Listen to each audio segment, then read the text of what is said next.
Dumako tayo sa iba pang mga issue bago nga po magtanghali kanina, nilindol ang ilang bahagi ng Visayas. At sa paunang ulat, 6.8 po ang magnitude ng nasabing lindol, pero kanina nasabi 6.7 na lang. At sa ulat po ng US Geological Survey, ang sentro raw nito ay 71 kilometro mula sa Bacolod, Negros Occidental. Nadama raw po ito sa Dumaguete, Negros Oriental at Cebu at itinaas naman ng PHIVOLCS ang tsunami alert warning level sa 2 sa east coast ng Negros at west coast ng Cebu. At kaugnay po ng paglindol na yan sa Visayas, makakapanayam natin sa linya ng telepono si Ginoong Enrico Manggao, Science Research Specialist ng PHIVOLCS. Ginoong Manggao, magandang hapon. Si Ivan Mayrina po ito. Opo, magandang hapon po. Opo, sir, sa preliminary report, 6.7 po o 6.8 yung naiulat na magnitude. 6.9 po. 6.9 initially, pero binabaho natin, naging 6.7. Tama po ba? Actually, yung PHIVOLCS hindi pa nagbabaga ng magnitude. Okay, ano ho yung naging sanhi nito? Nasa fault line ho ba ito mga lugar na tinamaan? Actually, may fault dito, pero kasi medyo marami yung fault na nakapaligid ito, kaya medyo pinagdidibatehan pa yung actual na gumalaw. At faulting po ito, tectonic po yung origin. Tectonic, ang ibig sabihin po nito, Yung mga fault. fault, paggalaw ho ng ilalim ng lupa. Ako, yung plate na gumagalaw po yung plate natin. Ginoong Manggao, ano-anong mga lalawigan ho ulit yung masasabi nating worst hit o yung pinaka malakas na nakaramdam ng yanig na ito? Apo, so far po, yung natanggap natin na maximum intensity yung sa Dumaguete City po, saka sa Valle Hermoso, sa Negros Oriental, nakaramdam po sila ng intensity 7. Tapos sa intensity 6 naman, sa La Carlota, saka sa La Castillana, parehong sa Negros Occidental po. Tapos sa intensity 5 naman, sa Rojas City, sa Dao at Ibisan Capiz.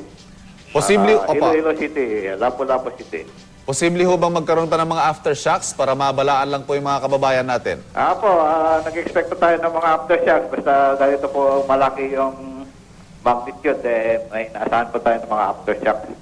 Yung malakas-lakas nga ho. Gaano ho ba katagal yung lindol kanina?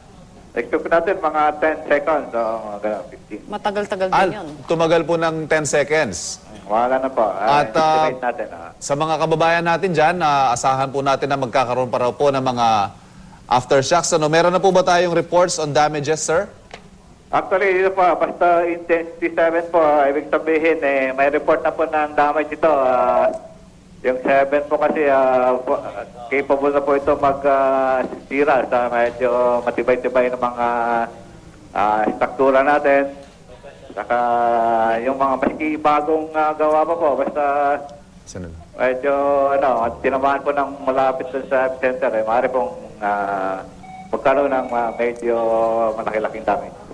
Yung tsunami alert naman po natin, I understand, nasa level 2, tama po ba? Opo, nag-issue po kami ng alert level 2 sa tsunami. Ibig sabihin na yung concerned public, ibig pong sabihin yung mga posibleng tamaan ng tsunami yung sa eastern coast ng Negros Oriental saka western coast ng Cebu Island ay advised to be on alert for unusual waves. Yung sabihin, ina-advise po namin silang medyo lumayo muna doon sa mga shoreline. Sir, sa mga ganong pagkakataon po, halimbawa, naglindol ho ng let's say 12 noon, mga ilang oras ho bago natin asahan ng posibleng paglaki ng mga alon? Kung nag-generate po siya ng alon, mga 10 seconds po, maranasan na po yan. So by now, malapit lang po yung epicenter niya doon sa sa mga isla natin. Magandang hapon po sa inyo. Si Connie Season po ito, sir. Magandang hapon po. Opo, yung na-experience po kasi lang natin sa mga previous na mga lindol, usually mas mahina syempre yung mga aftershocks. Pero sa Japan, meron hong mga aftershocks na malalakas pa rin, no? Ano ho ba ang tantaya natin dito naman sa ganito pong klase ng tectonic type of earthquake po? Next po natin na mas mahina na po yung mga aftershocks na ma-record natin. Actually, may mga nakita na po tayo kanina sa ating monitor sa mga aftershocks, pero mahina na po. Alright. Sana nga ho, wag na yan magtuloy-tuloy talaga, Ginoong Manggao, maraming salamat po sa inyo, sir. Sige po, wala pang anuman. Si Ginoong Enrico Manggao ng PHIVOLCS.